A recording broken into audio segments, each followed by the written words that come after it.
What is going on, YouTube people? Neo Cards and Comics here. Today, we're going to talk a little bit about, not necessarily Bowman baseball, but just the prospect hype nature of the hobby, given that 2025 Bowman came out this week.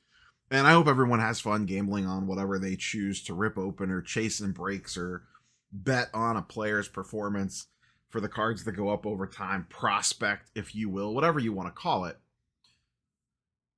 But I think we always need a constant little reminder of, and I've talked about this in the past, how narrow your windows to sell are on some of these guys and how quick it could happen. And I say it all the time, if you get a little too cute, all of a sudden you miss your window and you're stuck holding on to the card. Because let's assume, for the purposes of this video, that you prospected on these guys. You bought these players while they didn't either have a lot of hype, or maybe they did have hype, in the anticipation of something happening to jump their value, and then you were going to exit off of it. The problem people run into is the value jumps, and either they're not ready to sell, they get greedy, whatever the case might be, they don't actually exit, and then you end up in a situation where you're still holding on to the card. And hey, you know what?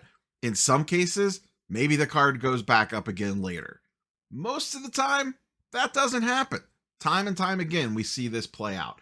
So I pulled up a few examples here for some players that had some little hype moments early in this 2025 season. And like I said, just file this away when you're prospecting on someone from 2025 Bowman or someone that, was an older product. Before we dive too deep though, if you are planning on ripping Bowman, you are going to need top quality supplies to protect your big hits. And there is no better solution than sponsor of today's video, the Penny Sleever. You can head on over there right now, get free shipping, $59 and up. You can get 10% off your first order with code NEOCARDS. They even have the cool little corner cut sleeves to make it so you don't dig the corner or ding the corner when you're putting the card in the sleeve. They have semi-rigids. So all the big hits that you get, you will be able to send them into PSA in the appropriate format that they require. So shout out to the Penny Sleever, your home for top quality supplies at very affordable prices. Nick Curts started off the early part of the minor league season just raking, hitting home runs like crazy, extremely young. Starts getting a little bit of hype on his stuff. He was just in 2024 Bowman draft, so fairly recent release. And he gets called up about 2 weeks ago. Huge deal in fantasy baseball. Everyone's blowing their whole fab budgets on him.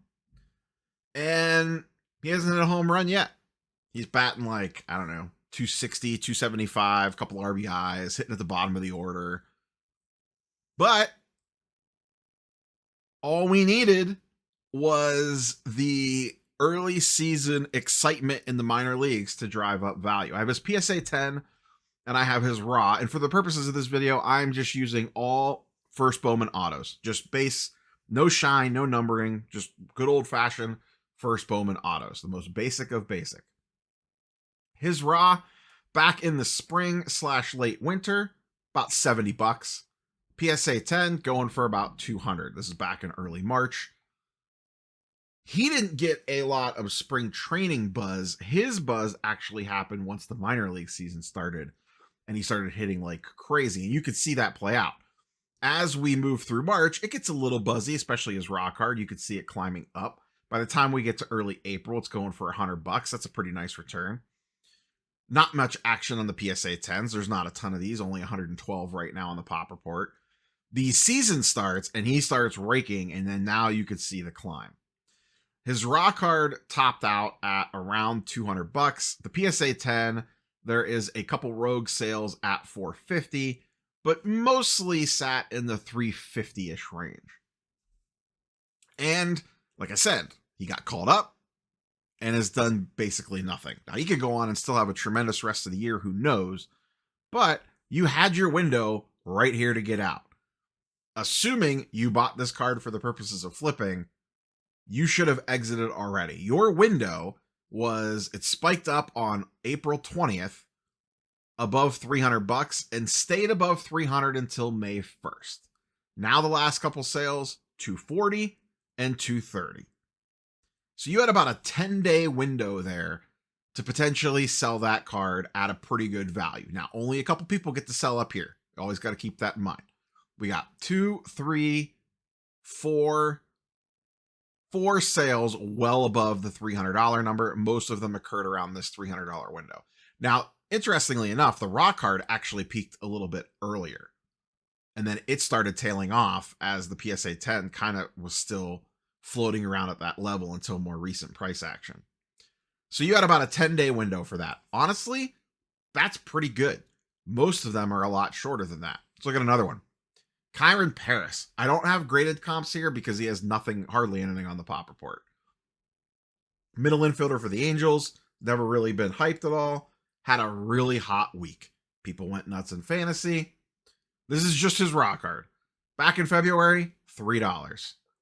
Early March, $12. $6. What do we got there? $20 in mid-March. You can see it starts getting a little bit of pump up. And then obviously we see what happens here. He starts hot. He's got a couple home runs, stolen bases. Everyone's losing their mind. It jumps up to $140 raw. Then we got 3 at 100, a couple at 80, 75, 79. There's 114. And then the clock struck midnight. He turned into a pumpkin, and he has done nothing in the last week or two. Just nothing. Hardly any hits at all. And now it is back down to $35 again. So you had from April 19th to April 11th. April 11th to April 19th is that backwards. 8 days, basically, to exit ramp off on this. This one here is a real good example because where people will get greedy on something like this is to send it into PSA or send it in to get graded. You're not going to get that back for months. A lot can happen in season. My personal opinion, unless it's a megastar or a big card or someone that is not going to have a lot of impacted value by what's going on the field, I would want to grade this stuff in the off season, not during the season. Everyone falls into the trap of grading, I think, sometimes. A lot of times, you're just better off to sell the card raw. Just move it, send it off, let someone else get the potential W. Maybe someone bought this right here at $75. Was like, great, I'm going to get this. I'm going to send it in the PSA, get a 10. It's going to be fantastic. By the time he gets it back from PSA, a PSA 10 might be lucky to go for $75. So now, probably lost a little bit of money and had the card sitting at PSA for 4 months, especially the way they're doing with turnaround times right now. Something else to keep in mind on that. Now, here's a little bit of a different example. Christian Campbell. He's actually having a very good season. Strong start to the year. A lot of hype coming in and has lived up to it. Light blue line is the PSA 10. Dark blue line is the raw. Let's go back to January.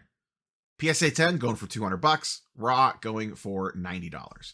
He gets hyped in spring training a little bit. We get the pre-spring training bump of, Christian Campbell, there's a chance he could make the roster. PSA 10s get up to about $400. Raws are sitting in the 150 range. I remember this. Early spring training, it doesn't look like he's going to make the roster. Late spring training, a lot of buzz starts building about him being the second baseman. And you can see there's that little dip off there on the graded ones, and then all of a sudden it starts climbing. Got all the way up to $700. Now that was one sale at $700. There's a decent amount of sales around $550-ish. And even though he has played really good, you can see the hype has come down a little bit. Once again, we have multiple sales around this $550 number and north. And now the most recent comps, we have one sale at $440 and another one at $400. We'll see what the next one goes off for. That one was about 5 days ago when that one occurred. So even though he's having a great year, the momentum is already starting to come out of his cards a little bit. And this is one where you could easily fall into the trap of, oh, he could win Rookie of the Year. This is going to be great. His values are going to go to the moon. And they could. But if you bought back here at $200 for a PSA 10, and you could get 400 out of it right now, even after eBay fees, maybe 350 after eBay fees, that's the whole reason you bought the card. You had your window to exit off. And this is where people get cute and want to hold forever. And remember, one of the oldest things on the channel, they let you buy them back. Don't ever forget that. I haven't said that in a while. They let you buy them back. Here's one, a little bit different on this one. Jacob Wilson. Going back a little bit further on this one. In the winter, PSA 10 going for about $120. Raw going for about $50. Not a lot of spring training hype. A little bit. He was a trendy rookie last year. Got called up. Got a cup of coffee towards the end of the season. Now, his stuff takes off when the season starts. He did not get a big spring training bump up. He got a little bit, but not a huge one. Now the season begins. He's raking.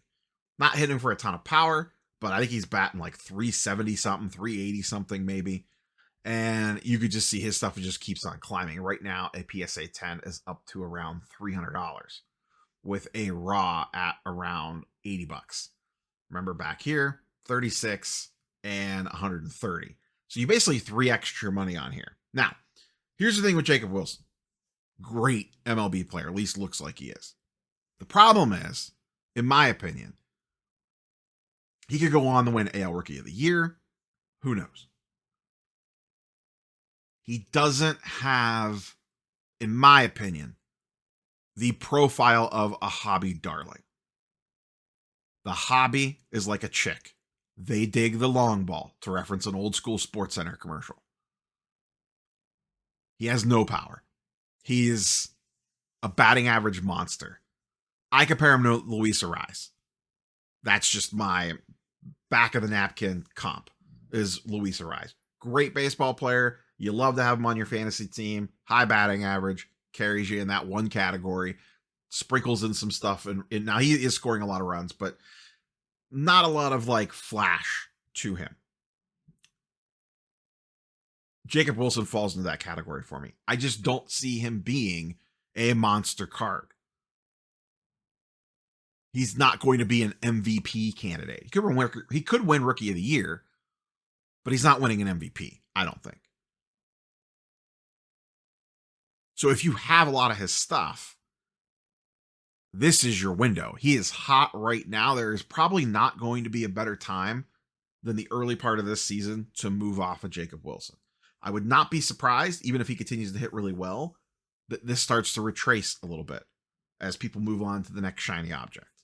So just a few examples to keep in mind. Kind of covered the gambit of some guys that got a cup of coffee and then immediately started sucking. A few guys that have actually continued to play pretty well into this early season. But just file this information away for when you are all chasing the next hype thing in Bowman. I'm excited to rip Bowman. Listen, it's a fun product to rip every year. You have the potential for some monster hits. You have the potential to get absolutely destroyed, which is what most people will do. I think I have 3 jumbo boxes coming. We'll rip one as a standalone video and maybe rip a couple live. We'll see. But as always, curious for your thoughts and comments down below. We will catch you boys and girls on the next one. Peace.